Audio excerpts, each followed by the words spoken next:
Olá, viu galera, nota 10 do terceiro ano, tudo bem com vocês? Sou a professora Virgínia, professora de vocês de Biologia, e nesse sábado letivo eu vou falar um pouco sobre a avaliação trimestral.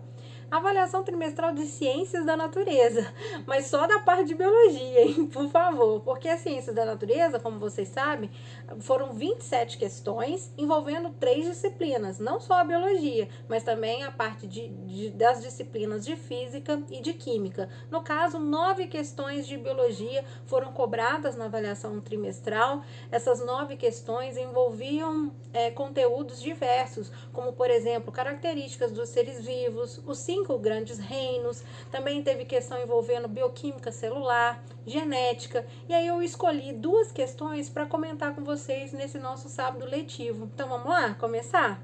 Então, a primeira questão que eu vou comentar com vocês é a questão número 14, e ela envolvia conhecimentos de genética, tá bom? Genética que vai também aí, né, é um dos assuntos mais importantes, por exemplo, para o Enem, e foi cobrada aí nessa avaliação trimestral. Então, vamos lá ver como que era essa questão? Então, aqui eu peguei o enunciado para vocês, tá bom? Deixa eu ler aqui junto com vocês. Então, nessa questão 14, tinha um texto, né, no enunciado. Então, leia o texto abaixo. Primeira lei de Mendel. Uma vez constatado que as plantas eram puras, Mendel escolheu uma característica, por exemplo, plantas puras de sementes amarelas com plantas puras de sementes verdes, e realizou o cruzamento. Essa primeira geração foi chamada de geração parental ou geração P. Como resultado desse cruzamento, Mendel obteve todas as sementes de cor amarela, e essa geração denominou de geração F1. Os indivíduos obtidos nesse cruzamento foram então chamados por Mendel de indivíduos híbridos, pois eles descendiam de pais com características diferentes. Em seguida, Mendel realizou então uma autofecundação entre os indivíduos da geração F1, chamando a segunda geração de geração F2. Com base nesse texto, a proporção fenotípica esperada na F2 é de... Aí tem as alternativas, letra A, 0 amarelas e 4 verdes. Na letra B, 1 amarela e 3 verdes. Na letra C, 2 amarelas e 2 verdes. Na letra D, 3 amarelas e 1 verde. E na letra E, 4 amarelas e nenhuma verde. Então, como que vocês deveriam ter feito essa questão? Vamos fazer então agora. Vamos tirar essas dúvidas de genética, certo? Então, vamos lá. Então, Mendel, especificamente nessa questão, quer saber a F2, certo? Que então a F2 corresponde a essa autofecundação, quando uma semente da geração F1 vai ser cruzada com outra semente da geração F1, ambas amarelas. Como amarelo é a característica dominante, isso porque ela foi dominante. Porque lembram que no enunciado falou que na geração parental cruzou sementes puras amarelas com puras verdes, e a F2 deu 100% todas amarelas e híbridas. Então elas são híbridas, ou seja, heterozigota, mesma coisa que estivesse falando que ela é heterozigota. Lembrando que os genes são representados através de letras do alfabeto. Gene, então, representando a cor amarela, que a gente, então, acabou de identificar que é o aspecto dominante, vai ser representado pela letra maiúscula, e a característica recessiva vai ser representada por letra minúscula. Qual letra que eu escolho? Aqui, vocês estão vendo que eu coloquei letra V, porque é como Mendel fazia. Mendel colocava sempre a inicial da característica recessiva. Então, amarelo é a semente com a cor dominante e verde é a semente com a característica recessiva. Os indivíduos da geração F2, que é o que o exercício está querendo, são heterozigotos ou híbridos, então vou fazer esse cruzamento. Lembrando que sempre cada característica é representada por 2 genes, um que veio do pai e um que veio da mãe. Nesse caso, os 2 são idênticos porque está acontecendo uma autofecundação. Então, o indivíduo é híbrido, Vzão, Vzinho. Então, como que eu faço o cruzamento? Eu vou, então, primeiro achar os gametas. Para eu achar os gametas, eu faço a separação dessas letras, coloco cada letra separado, então vai ser Vzão e Vzinho separados. E agora, gente, eu vou fazer um cruzamento desses gametas, ó. O Vzão vai se encontrar com outro Vzão, produzindo, então, uma semente Vzão, Vzão.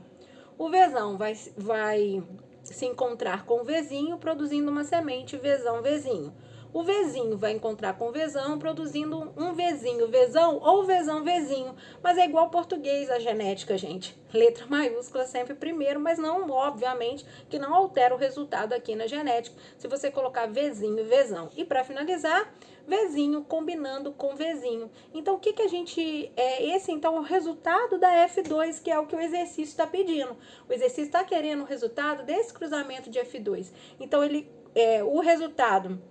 A proporção genotípica, ou seja, as letras que representam os genes aqui, foi uma Vzão, Vzão, que eu chamo de homozigoto, porque os genes são iguais, e dominante, porque as letras são maiúsculas. 2, Vzão, Vzinho, que são dois híbridos ou heterozigotos, porque as letras são diferentes, e uma semente apenas Vzinho, Vzinho. Nesse caso, homozigota, porque as letras são iguais, mas recessivo, porque as letras são minúsculas. E aí, qual é o resultado? Que é o que o exercício está perguntando. Foram que cores essas sementes? Toda vez que aparecer a letra V maiúscula, a semente vai ser amarela. A semente com a característica recessiva, ela só se manifesta se ela tiver em dose dupla, ou seja, for Vzinho, Vzinho. Então, só tem uma verde e 3 amarelas. Portanto, a proporção do fenótipo, que é a característica, se é verde ou se é amarela, deu então 3 amarelas e uma verde. Por isso, vocês deveriam ter marcado a resposta certa, letra D. Ou 75% se tivessem porcentagem amarelas e 25% verde. Então, essa foi uma das questões que eu escolhi para comentar aqui com vocês sobre da avaliação trimestral, questão então sobre primeira lei de Mendel de genética, certo? Agora vamos falar um outro assunto. Vamos falar agora sobre a bioquímica celular. Bioquímica celular, gente, é a parte da biologia que se dedica à composição química da matéria viva. Então, os componentes que formam os seres vivos. Nesse caso aqui, os seres vivos, todos eles, desde uma bactéria, um protozoário, um fungo, uma planta, um animal, inclusive a espécie humana, nós temos 6 átomos predominantes nas nossas moléculas, nas nossas substâncias. Então, 6 átomos são encontrados em maior quantidade na matéria viva, que são os átomos de carbono, hidrogênio, oxigênio, nitrogênio, fósforo e enxofre. Tanto que tem até um macete, né? A gente chama de CHOMPs. CHOMPs, esses 6 elementos que são encontrados em maior quantidade na matéria viva. No caso desses 6 elementos, se tiver carbono nessa estrutura, nessa molécula, nessa substância, eu chamo essa substância de substância orgânica.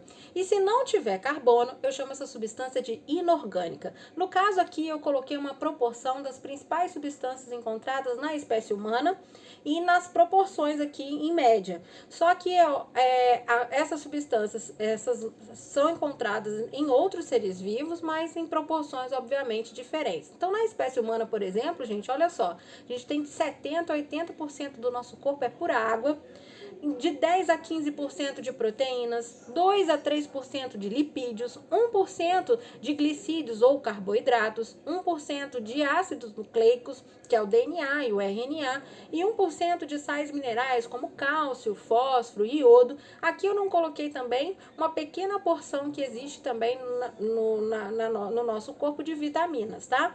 No caso, água e sais minerais fazem parte do grupo de substâncias, então, inorgânicas. Proteínas, lipídios ou gorduras, glicídios ou carboidratos, os ácidos nucleicos e as vitaminas, que não estão aqui representadas, mas que também fazem e são importantes para o nosso corpo, fazem parte das substâncias orgânicas, tá? Sobre, então, essa composição química dos seres vivos, que é a próxima questão, então, que nós vamos fazer, que caiu na avaliação trimestral, é a questão de número 20. E aí, olha o enunciado. Entre as substâncias que compõem o organismo vivo, existem aquelas que atuam com função enzimática e com função de proteção contra antígenos. Essas funções são exercidas por... Então, gente, função enzimática, proteção contra antígeno, que são os anticorpos, isso tudo é função das proteínas. Então, enzimas, anticorpos e vários outros substâncias que têm papéis variados são proteínas. Por exemplo, proteína também é a insulina, que é um hormônio que controla a taxa de glicose no sangue. Proteína também pode ser, por exemplo, fibrinogênio, que participa do processo de coagulação do sangue. A queratina, que é uma proteína que faz parte do nosso cabelo. Colágeno, que é uma proteína que faz parte da nossa pele. Então, as proteínas têm inúmeras funções, entre elas a função enzimática e de proteção. Por isso, vocês deveriam ter marcado a letra D como resposta. Então esse foi a nossa, uma ajuda aí, né? Um comentário também, falando um pouco aí das questões que caíram na avaliação trimestral de biologia. Espero que vocês tenham aí entendido essas duas questões e também espero que vocês tenham ido bem na prova. Um beijo e até a próxima!